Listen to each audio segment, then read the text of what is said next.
नमस्कार, स्वागत है आपका फायदेमंद फंड्स में। मैं हूं नीरज और आज एक बहुत नई थीम पे हम लोग बातचीत करेंगे और वो थीम है टूरिज्म की। जो घूमने फिरने का पूरा बिजनेस है, ट्रैवल टूरिज्म का, उस पर किस तरीके से आप पोर्टफोलियो बिल्ड कर सकते हैं, किस तरीके से आप निवेश कर सकते हैं, क्योंकि ये एक सेक्टर है जो स्पेशली कोविड के बाद से बहुत तेज़ी से ग्रो हो रहा है और बहुत बड़ा है ये। और जिस तरह से इंडियन मिडिल क्लास का साइज़ बड़ा होता जा रहा है, उससे इसकी संभावनाएं बहुत बढ़ती हुई जा रही हैं। और ये सेक्टर भी काफ़ी विस्तृत है। इसमें पर से तो कोई कंपनी आप ढूंढेंगे तो आपको 2 ही 4 मिलेंगे, लेकिन इससे रिलेटेड इस पूरे सेक्टर को जो कवर करती हैं, जिसमें टेंजिबल इम्पैक्ट होता है, वो बहुत बड़ी संख्या है।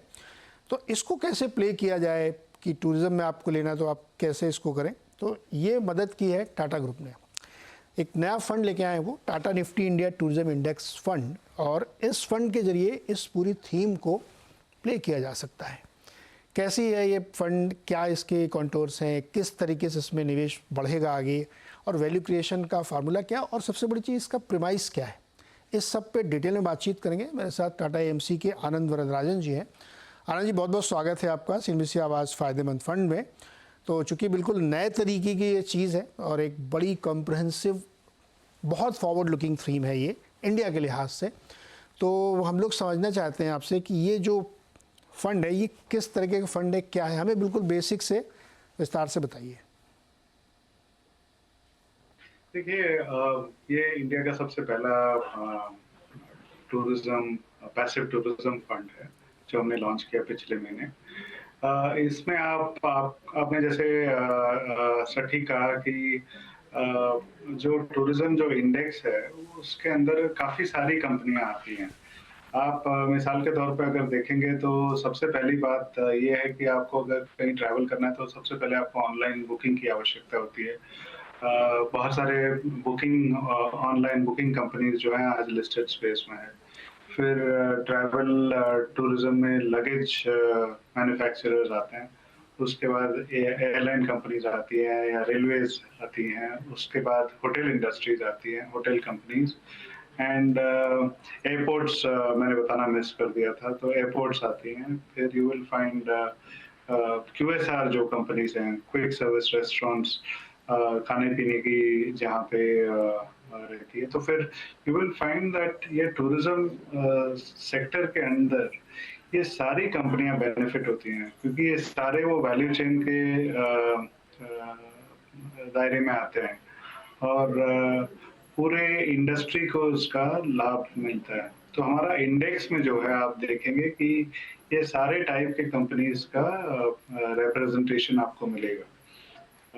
चाहे वो एविएशन हो, चाहे बैगेज कंपनीज हो, चाहे एयरलाइन सर्विसेज प्रोवाइडर जैसे एयरपोर्ट्स जो लिस्टेड स्पेस में हैं, एयरपोर्ट इंफ्रास्ट्रक्चर उसके जो कंपनीज हो, ये सारे आपको मिल जाएंगे। होटल कंपनीज हो, ये सारे आपको मिलेंगे, जिसके चलते आप पूरे टूरिज्म में जो भारत में पिछले 10 साल में आप देखेंगे जितनी बढ़त हुई है, मार्केट की ही नहीं है। एंड जैसा कि आपने कहा कि कोविड के बाद एक पेंट अप डिमांड था, रिवेंज ट्रैवल जिसको हम कह रहे थे, वो होने के काफी बाद भी आप देखेंगे कि सबका मानना था कि वो रिवेंज ट्रैवल के बाद ये थोड़ा सा कम हो जाएगा, बट उसके बाद भी आप देखेंगे ये सेक्टर में बहुत टाइम से तेजी आई है उसके बाद भी। तो ये जो है बहुत बड़ा चेंज है, और इसका इसीलिए हो रहा है ये चेंज बिकॉज डिस्पोजेबल इनकम जो है ग्रो हो गया। और डिस्पोजेबल इनकम आप 2 तरह से निवेश कर सकते हैं, या तो आप निवेश करेंगे या उसको खर्च करेंगे। और खर्च करेंगे तो फिर वो डिस्क्रिशनरी एक्सपेंसेस में जो है टूरिज्म बहुत बड़ा एक कैटेगरी हो जाता है जिसके अंदर आप उसको खर्च करें। एंड इसीलिए हमारा मानना है कि ये बहुत बड़ा कैटेगरी जो आपको आपके पोर्टफोलियो में आप कंसिडर कर सकते हैं by playing it through passives. जी, तो आनंद, ये जो जब आप लोगों ने प्लान किया होगा कि चलो इस तरह एक फंड लॉन्च करते हैं इंडेक्स से रिलेट करके, तो क्या इसको ये मानना चाहिए कि ये इकोनॉमी का मिरर करेगा? क्योंकि इकोनॉमी चले, क्योंकि अगर एक आदमी घर से निकला टूर करने के लिए, तो उसको फिर मतलब मैं तो कहता हूँ जीन्स कंपनियां भी या कार्गो कंपनीज भी इसमें आएंगी, क्योंकि आदमी उस ट्रैवल के लिए कपड़े खरीदेगा, जूते खरीदेगा, फिनटेक लेगा, उससे पेमेंट बहुत सारी चीज़ें करेगा। तो इसको मिरर कैसे करते हैं आप इस ग्रोथ को, क्योंकि तो बहुत ही बड़ा सेक्टर, मतलब क्या क्या शामिल कर, इसलिए अच्छा क्या आपने इंडेक्स मिरर किया इसको, ग्रोथ को कैसे मिरर करेंगे? देखिए, आपका सवाल ये बहुत अच्छा सवाल आपने उठाया कि इसको मिरर कैसे करें। हमारा ये मानना है कि जब भी आप कोई थीम थीम लेते हैं ऐसा, आपने एक चीज़ ज़रूर देखना चाहिए कि वो सेक्टर या वो थीम जो है टेल विंडेड है कि हेड विंडेड है। मतलब उसे अगर गवर्नमेंट का या किसी भी इंडस्ट्री का अगर सपोर्ट मिल रहा है, तो फिर आगे जाके वो सेक्टर या कैटेगरी अच्छा करने का आसार अच्छा नतीजे देने का आसार रहता है। इसके चलते हम अगर मैं आपको मिसाल के तौर पे बताऊं कि गवर्नमेंट के पॉइंट ऑफ व्यू से जो पिछले 8-10 साल में जो हुआ है, आप देखिए कि गवर्नमेंट का एक उड़ान स्कीम था, जिसमें 2014 में करीब 74 एयरपोर्ट्स थे हमारे पास पैन पैन इंडिया। आज उड़ान स्कीम का ये लक्ष्य था कि हम टियर 3 टियर 4 सिटीज में हम एयरपोर्ट्स बिल्ड करेंगे एंड एयर कनेक्टिविटी देंगे। वो 74 एयरपोर्ट्स चल के आज 148 हो चुका है, मतलब डबल हो चुका है in terms of airport connectivity. Government का एक और स्कीम था प्रसाद स्कीम, जो पिलग्रिमेज टूरिज्म के लिए बढ़त देने के लिए प्रसाद स्कीम उन्होंने इंट्रोड्यूस किया था। आप देखेंगे उसके भी काफी फायदे हुए हैं, जहाँ पे ईज ऑफ ट्रैवल, उनका रहन सहन, खान पान सबका अच्छा प्रबंध है, जिसके चलते पिलग्रिमेज टूरिज्म आज काफी पॉपुलर हो गया एंड पॉसिबल हो गया, बिकॉज फार फ्लंग प्लेसेस जहाँ पहुंचना बहुत मुश्किल है, उसके बावजूद हम अगर देखें कि ये सब सुविधाओं के वजह से आप देखेंगे कि इसको भी काफी फायदा हुआ है। प्लस आप देखेंगे कि ये सब टेलविंड जो है टूरिज्म सेक्टर के लिए बहुत यूजफुल है। प्लस द फैक्ट दैट जैसे कि आपने कहा इकोनॉमी खुल गई है, अर्निंग्स बढ़ गए हैं, सबके इनकम लेवल्स शूट हुए हैं, इसके चलते हम देख रहे हैं कि इसको नेचुरल बेनिफिट भी है। सिक्लिकलिटी ये बिजनेस में है, आपका सवाल सटीक है कि इसमें सिक्लिकलिटी रहता है कि नहीं। बट अगर आप मानते हैं कि हम अप साइकिल में हैं, अगर आप मानते हैं कि ये सब टेलविंड्स जो हैं ये सेक्टर के लिए बहुत अच्छी और स्ट्रॉन्ग टेलविंड्स है, और अगर आपका मानना है कि ये स्पोरेडिक नहीं है, जैसे हमने कहा था रिवेंज ट्रैवल नहीं है, ये सस्टेनेबल है, तो फिर ये इसमें बने रहना लंबे अरसे के लिए फायदेमंद रह सकता है। ओके आनंद, इसको सेक्टोरल फंड के ब्रैकेट में रखना चाहिए? बिल्कुल। तो उसके उसके अपने नफ़े नुकसान है, क्योंकि सेक्टोरल फंड में रिस्क भी होता है। तो एक शब्द अभी आपने यूज़ किया कि अप ट्रेंड में है साइकिल, और रिवेंज टूरिज्म जो था वो एक्चुअली नॉर्मलाइज हो गया, वो रिवेंज जो है अब नॉर्मल हो गया, मतलब परमानेंट लोग रिवेंज ही ले रहे हैं। तो आप लोग डेफिनेटली स्टडी करते होंगे कि जो लोग टूर एंड ट्रैवल के लिए निकलते हैं उसका पैटर्न क्या होता है, कि जैसे अभी बहुत कम लोग करते हैं हिंदुस्तान में, कि ये कल्चर अभी बड़े शहरों तक ही सीमित है, क्योंकि छोटे शहरों में तो अभी तो इतना ज़्यादा नहीं पहुंचा है। तो वो जो पैटर्न बनता है वो कैसे आप लोग एसेस करते हैं, क्योंकि आप तो दिन भर उसको मिरर करेंगे कि साहब ये कंपनियां चलनी चाहिए, तो उसके लिए आपको पैटर्न की स्टडी होनी चाहिए टूरिज्म सेक्टर की। कैसे करते हैं आप वो, और क्या निष्कर्ष क्या निकलता है उसका? तो देखिए, आप ये भी बहुत डीप सवाल है ये आपका। आप पहले देखेंगे तो broadly tourism used to be very cyclical, seasonal भी रहता था, इन द सेंस दैट गर्मियों के टाइम पे, गर्मियों की छुट्टी के टाइम पे एक ट्रैवल का एक बर्स्ट रहेगा, और एक अराउंड दिसंबर जनवरी एक और छोटा ट्रैवल का बर्स्ट रहेगा। बट आप आज के तारीख में अगर आप देखेंगे तो वीकेंड गेटअवेज आ चुके हैं, होटल्स आप देखेंगे ऑफर्स उनका बना हुआ रहता है, स्टेकेशंस, वर्केशंस, वर्क अवे फ्रॉम होम, जो वीकेंड गेटअवेज हैं, क्योंकि रोड की सुविधा अभी बहुत अच्छी हो गई, इंफ्रास्ट्रक्चर कनेक्टिविटी अच्छी है, आप एक जगह से दूसरे जगह जल्दी पहुंच सकते हैं, you are able to reach there swiftly, safely and quickly. इसके चलते हमें ट्रैवल मतलब ये बहुत दूर-दूर जाना एक एक जगह से दूसरी जगह ट्रैवल टाइम जो है, जो पहले स्पेंड करते थे, ट्रेन कनेक्टिविटी ये सब जो फास्ट ट्रेन्स जो आ गई हैं, वंदे भारत एक्सेट्रा। आप देखेंगे ये पूरा सेक्टर जो है, इसके लिए जो-जो इम्पोर्टेंट इंग्रीडिएंट्स हैं, बहुत सारी चीज़ें एक साथ आ चुकी हैं।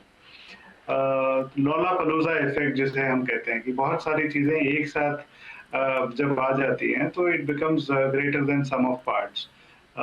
तो ये सारी चीज़ें हम देख रहे हैं एक साथ अभी आते हुए। जैसा कि मैंने कहा, अगर लोकल ट्रैवल करना है किसी को वीकेंड पे, वीकेंड गेटअवे पे, तो किसी ने तुरंत प्लान बनाया and they just drive down because road connectivity is very good. Road infrastructure is getting better. ये सब से भी बढ़त मिलता है। तो वो जो सीजनैलिटी था कि गर्मियों की छुट्टी और सर्दियों की छुट्टी has now become almost throughout the year kind of a phenomenon, जो बहुत बड़ा डिस्टिंक्शन है from the past. ये बहुत इंटरेस्टिंग एंड बात आपका है। ये भी ऑब्जर्वेशन आपका करेक्ट है कि ये शायद थोड़ा अर्बन फिनोमिनन ज्यादा है,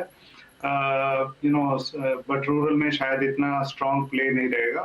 but I think if you were to think about it, ये डेफिनेटली आज की तारीख में हो रहा है।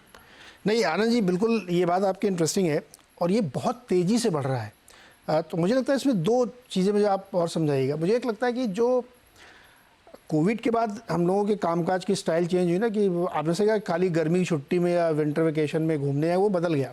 अभी बहुत ज़्यादा ट्रैवल होने लगा है, बिजनेस ट्रैवल बहुत होता है, वर्क फ्रॉम होम या काम के तरीके बदल गए हैं। तो आदमी को लिबर्टी है कि वो कहीं से भी काम कर सकता है। अब ठीक है, बहुत सारे दफ्तर वाले बुला रहे हैं कि ऑफिस आओ, लेकिन बहुत सारे ऐसे हैं जो इस वर्क कल्चर से चेंज हुए हैं।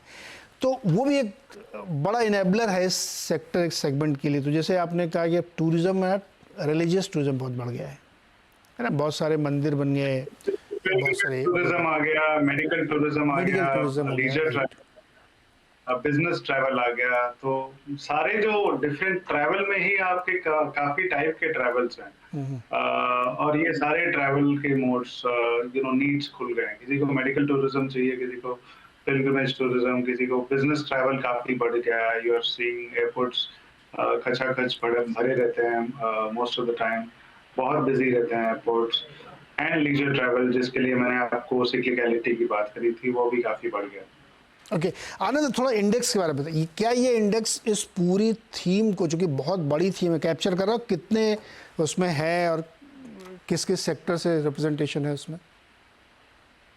देखिए, इंडेक्स के बारे में बात करें तो इंडेक्स में जो जो लिमिट है वो 3 स्टॉक तक हो सकता है at any point in time.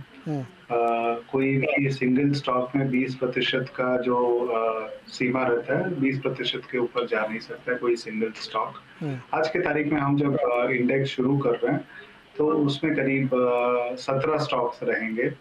और जैसा कि मैंने कहा कि airport services maybe would be 10%, hotels will be about 30-32%, QSR will be some similar number, aviation will be say 20%, baggage जो लगेज वाली जो कंपनी है, सफारी हो, VIP हो, ऐसे उसका 3% का वेटेज है। जो बुकिंग है उनका करीब 10% वेट है, 16% वेट है। सो हर एक सेक्टर वाइज जो एंटायर वैल्यू चेन मैंने एट द स्टार्ट कहा था, उसमें ये ब्रॉड वेट्स हैं।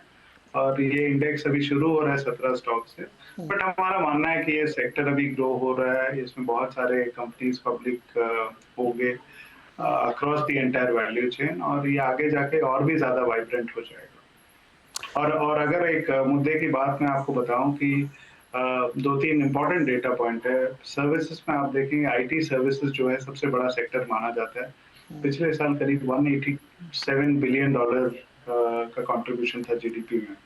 Tourism was $212 billion.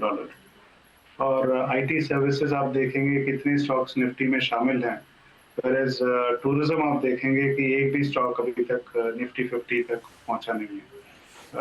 निफ्टी 50 के कगार में एक कुछ कंपनीज खड़े हैं, बट अभी तक निफ्टी 50 में एंट्री हुआ नहीं है। तो अगर इतना बड़ा सेक्टर है, इतना उसका टेलविंड है, इतना अगर उसका स्प्रेड है, और अगर अभी तक लार्ज कैप स्टॉक उसमें से एक भी क्वालिफाई नहीं हुआ है, मतलब निफ्टी 50 के अंदर, तो आप सोचिए फिर कितनी बड़ी अपॉर्चुनिटी है। छोटा सा एक ब्रेक लेंगे यहाँ पे, और जब ब्रेक से वापस आएंगे तो कुछ सेक्टोरल और कुछ इनसाइट को समझेंगे कि वाकई इस सेक्टर को फ्यूल कहाँ से मिलेगा, ग्रो कैसे करेगा, ये सेक्टर इतना बड़ा होगा जिससे इस पे पैसा बन सके।